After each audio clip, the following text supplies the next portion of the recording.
up? We up. Chuck and Schup How are we back. doing? We're back. How's everybody doing this weekend? I'm doing good. Thank you for asking, Chuck. I know you're not doing too well. Yeah, today was rough. Today was definitely rough. But we'll get to that later. Yeah. I'm sure you got a lot to say about it. Yeah, I have a lot to say. I'm not too happy, but I'd say it was a great run. Speaking of unhappiness, we're going to talk about the Giants today. We've been waiting to talk about the Giants for a while, to wait until the free agency season passed over. And what do you know? The Giants barely did anything. Yeah. But we're going to talk about it anyway. We're going to talk about the draft and expectations for the coming season. I know this is something that you and me both know a lot about. Very excited for her. I mean, nothing exciting's happened, but hopefully something happens. Well, let's talk about some of the off-season acquisitions. So the big things that the Giants did this offseason were they acquired two offensive linemen, two prominent ones in Mark Lewinsky from the Colts, and they also got John Feliciano. Now, if I'm the Giants, I'm targeting at least 4 offensive linemen. We already lost 3 of them to free agency, and I mean they weren't any good. Yeah, anyway. they weren't any good anyway. We don't. Really, the only other move of significance was getting Tyrod Taylor as a backup to Daniel Jones. I mean, like I still don't understand it, but I guess it adds competition, it adds fruitfulness, and a lot of. I guess Daniel Jones can learn a lot more things from him, but hopefully, like it gives him a little kick in the ass in practice, and someone has to fight for that job, and someone has to keep it, and someone has to own it too. So we'll see what happens. I don't know what we gotta do to give a kick up Daniel Jones' ass. I know he's a Duke guy, and maybe you gotta throw a textbook Country in front of him. boy, like I don't even know. Yeah, he's the pretty child of our great ownership. But yeah, not get off too off topic. In terms of losses the offseason, well, the most significant ones were in our secondary. So the Giants secondary was very good. We lost Jabril. We lost Logan Ryan. I mean, Jabril, he was kind of like injury prone the whole time. So he really didn't, I don't think we need him. He was excellent in the run game, but I don't think losing him was like a big loss. Logan Ryan too, even though like he was a great player on the Patriots and he had a couple good seasons with us, but he was getting old as well. I don't think we needed him. Also Lorenzo Carter, he made plays here and there, but also, like, not really a big loss. Another guy that gets hurt pretty often. Exactly. Well, it's hard to really have big losses when this team is barely doing anything anyway in the first place. But what's interesting is Evan Ingram's gone, from former first-round pick. He goes and signs a 1-year deal elsewhere. We go and sign Ricky Seals-Jones, but I get the feeling that the Giants might be targeting a tight end in the draft this year. Do you think so? I'm not even too sure, like, what top tight ends are in the league. Like, is there a guy from Iowa? You mean in the draft, right? Yeah. There's always a guy. There's always a guy from Iowa. Or Notre Dame. Or Notre Dame. One of those two. I don't even really know top tight ends. Literally, they should just pick the third string guy from one of those teams. Whoever's a senior, he's probably somewhat decent. I want Trayvon Walker. I think you can't go wrong with D-line. I think you got top 5 pick, you got best available. I think he's the best pick that we have right now. Top 5 pick, you got to go Trayvon Walker. I think he's the best available guy right now. Like on the board, if you're top 5 pick, you got to take him. Now I'm hearing reports that they had meetings. They had meetings with him, but the Giants had meetings with 3 notable running backs. Brian Robinson from Alabama, running back from Breece Hall. Breece Hall, running back from Iowa, and then the James Cook, running back from Georgia. Like, we don't need running backs. I don't know, like, why I'm hearing this insight so early. Like, I don't even know why we're even thinking about running backs. We still got Saquon. Like, I believe in Saquon. Give Saquon another chance. Give him the rock. He had some freak injuries. Like, yeah, he's injury prone, but like this season, really put it on his hands again, or it's like, we'll see you later. I don't know, man. It doesn't give me good faith that they don't have trust in Saquon. Maybe there's something up. Maybe he just doesn't look like the same. Like, the names that you mentioned before, like Robinson and Breece Hall, these aren't like mid-round running backs. These are the top guys at the position this year. Granted, they're second and third round guys, but they are the top guys, which means the Giants might use one of their picks they're a team that has so many needs, and they're going to spend an early round pick on a running back. It doesn't bode well for how Saquon's outlook this year. So, in my opinion, for the number 5 pick, I love Trayvon Walker. I don't think he makes it. I think he's got top 3 talent. Yeah, he goes early. Yes. Okay. I think the Giants absolutely must go O-line with one of the 2 picks. Whether it's Neal or Ikembe Konwu, however I think I said that pretty well. Peterson or whatever's any of those guys. I would take any of those guys honestly, because I think you build out you win the game at the line of scrimmage, and then that gives Saquon confidence to even want to touch the ball and be a part of the offense. Yeah, they need someone to bookend with Andrew Thomas because Nate Solder was a shell of himself the past few seasons. But what gets interesting is what happens at number 7. So I've heard rumors, and the Giants have been trying to shop James Bradbury all off season. They're trying to offload that contract, save some cap room. See if he wants to. I mean, he might not have a choice in the matter, but I've heard a lot of rumors about Ahmad Gardner, the corner out of Cincy, the Giants at number 7. What do you think of that fit? I wouldn't be mad if they picked a shutdown corner like him. I like him. I like Derek Stingley from LSU. Honestly, I'd like to see him go back-to-back linemen, stick with the guys up front, build something around that, create a sustainable line that can honestly plow through the NFC East and become a run and pass team that has an offense that can work effectively, finally, and show something and score more than 6 points a game. But, I mean, you can't go wrong with, if you go O-line, then prolific shutdown corner. So, I wouldn't be mad. I feel like in the Giants situation, it's hard for them to really go wrong. I mean, they have needs at O-line, D-line, and corner, assuming they trade Bradbury. So as long as they're not reaching for a guy or drafting another receiver, like some that. And you hear the running back stuff, and then it's just like why? Why even touch running back? I think they're just not trying to pay Saquon. If I had to guess, that's what it's all about. Yeah, that's what it seems like. So we got the draft coming up. Final note in the Giants. So with what they've done so far, and with 2 picks coming up, Giants have any chance of winning NFC East this year? I mean, we as fans, we can't count them out. We can't count them out. We could always say how bad they were last year, but that division, in all honesty, is up for grabs. Yeah. And the people think the Eagles, they'll be the top team, but no, I don't think so. I think they can always fold. Right. Just like how the Cowboys can fold. Well, I look at what the other teams at NFC East did this offseason. The Cowboys, all they did was lose players. Yeah, exactly. Redskins. The Commanders, football team. They're still the Redskins. Washington. But anyway, they trade up for Wentz, an inconsistent quarterback. I don't think they got much better. And they lost pieces as well. And the Eagles did nothing. They didn't really sign anybody. And they didn't have Jalen Hurts is still inconsistent. So, yeah, it's up for grabs. I still think it's the Cowboys' division, but the Cowboys definitely got weaker. And the one thing to watch out for is Dak Prescott has always played worse with a worse offensive line, and he lost 2 stars this offseason. Maybe that affects him. Maybe he's not the same quarterback. Hey, we'll see what happens. We got a long ways to go. Draft is when this month. Yeah, so it's about in 20 days. We're coming up soon.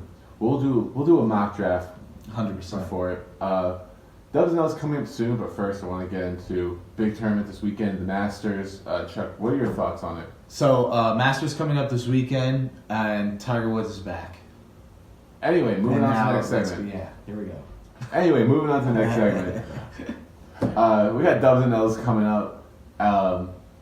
Just a brief overview, and we got stuff to go off on. I'm sure you know what he's going to talk about. I got some stuff too. We'll see you in a minute. Here we go. I'm sad. We're back at you. Back from commercial break. We got our favorite segment. Here we go. Dubs and L's. You want to go first? I'll go first. Oh, you're so generous today. I'll go first. Okay. I'm going to start off with my L, the New Orleans Saints. What are the New Orleans Saints doing? So, the Saints, they lost Drew Brees and Sean Payton a couple seasons ago. Well, Sean Payton a season ago, Drew Brees a couple seasons ago. They should be in full rebuilding mode. And, they lost a couple talents due to their cap space this year. Teron Armstead and Marcus Williams, one of the best safeties in the league. So makes sense, cut your guys, rebuild for the future. No, the Saints are just trying to hold on to relevancy any way possible. So they signed Jameis Winston, who's good, but he's not tank commander level good, like a Sam Darnold or coming Marcus off an Mariota. injury, ACL tear. Yeah, he's gonna make the problem is he's gonna make them competitive enough to get them 7 wins and not get on a high draft pick. Oh wait, the Saints trade away their draft pick next year to move up in this year's draft. It just doesn't make sense. The Saints should be holding on to their draft picks, and in all likelihood they're gonna be a 7-win team, have a top 10 pick, and they just gave it away to the Eagles. And For 16. That's what I don't understand. What do you think they're trying to... They must have someone in mind, but who knows if he'll be available by then. Yeah. Or they're trying to move up further in the first round, but again, this team is not ready to compete right now. No. What do you think their record's going to be at the end of the season? I'm going 7-10. 7-10? They might get a few more wins because that division is weak, yes. but they're a weak team as well. They lost a lot of talent this offseason. Big L to the Saints. Who you got for your dub? For my dub, I'm going to go with Pat McAfee, showing out in WrestleMania. It's absolutely electric. He came out to the stage, punted a football. I was watching the video that I couldn't find the ball. I guess he still got it. I don't know how old he is. He's in his 40s. But absolutely entertaining. Doing shotguns with Stone Cold Steve Austin. Just getting the RKO'd by him, however you call it. I'm not really a WrestleMania guy. You got stunned. Stunned. But I'm impressed you knew that. I'm impressed you knew that. But did you see his one move from the top rope? No, So he was in a match with this guy. His name's Austin Theory, and they've had a feud for a month or so. McAfee's a commentator there, so McAfee not much of a wrestler per se, but he had this one move where he bounced off of the mat and climbed up and basically body slammed him going backwards. It was and the crowd went crazy. The crowd went crazy. He won the match. It was a crazy show of athleticism. I love that. I love Pat McAfee. He's always real, puts it on. He puts it all out there. Absolute dub to him. I agree with you. Going for my dub, so we're going to talk about college basketball, which I know you can't wait to talk about. I'm not, yeah. I guess. But I could not talk about it. For the dub, I mean, besides, fans of teams like yours and maybe Duke fans too, but I think college basketball fans won this weekend. Maybe not with the first game, but with the North Carolina Duke game, how entertaining that was. Oh my God, electric. One of the best, probably one of the best games I've ever watched. Really, yeah. With the rivalry at stake and everything that was going on and the way those teams were just hitting shots. And back and forth. And then you get the game last night, which I ended up staying up for. No regrets. I stayed up for the whole thing too. Seeing that come back as much as you didn't like it. Yeah, it was just terrible. I mean, so in the beginning of the game, you saw North Carolina, they picked up the pace. They started, going at Kansas and making Kansas play to their level, which was a slow pace. And then Kansas, they got down by 15 points at halftime. They come out of halftime. North Carolina, instead of going at Kansas, they start to slow down as well because they got that cushion. And then Kansas just starts firing all cylinders.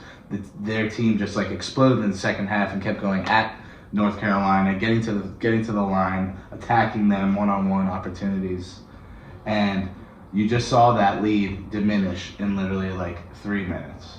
And in that whole 5-minute span, boom, the lead was gone. And then you had probably one of the best championship games I've ever watched.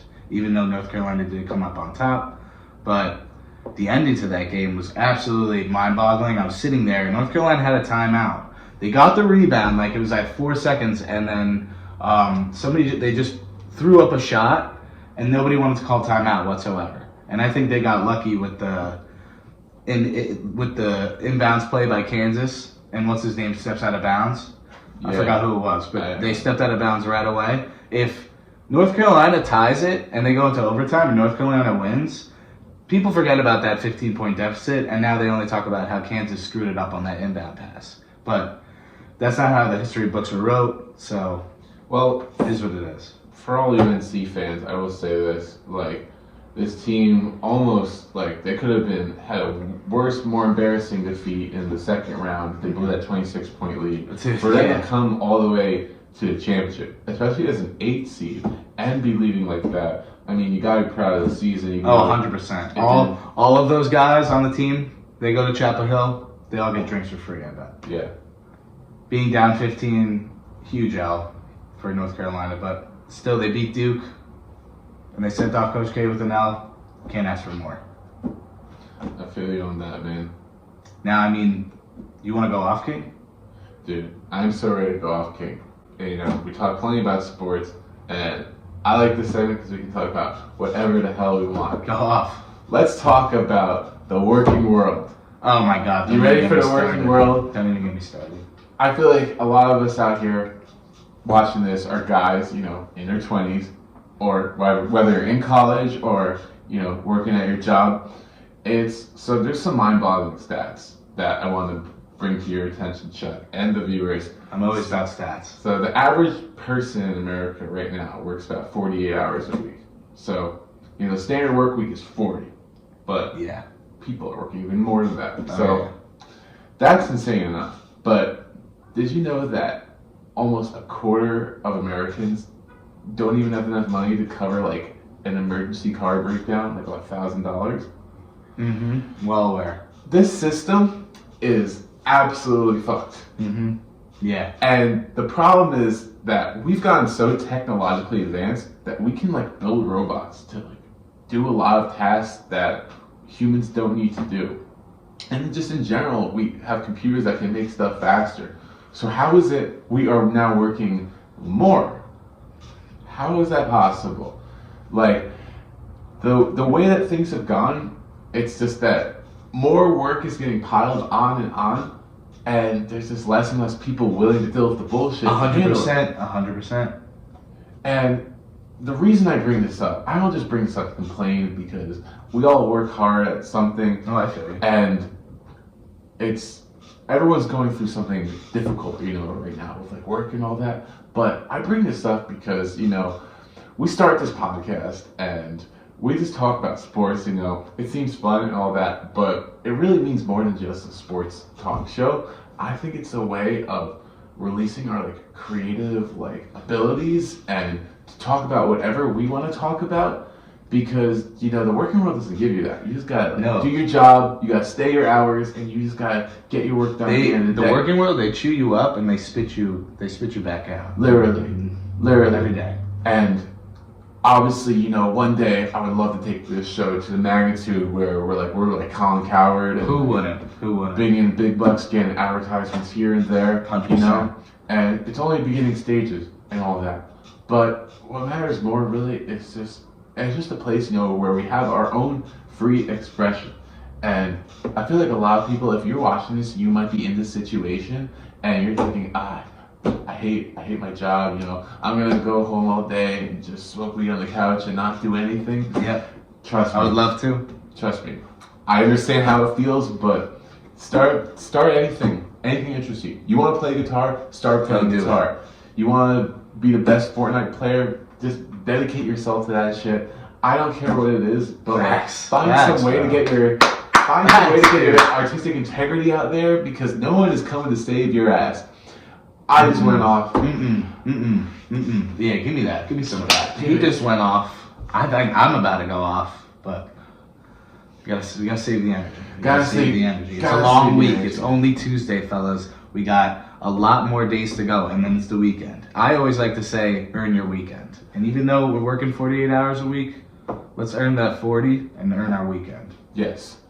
Work hard, play hard, all damn day. Anyway, I hope you guys liked the show this week.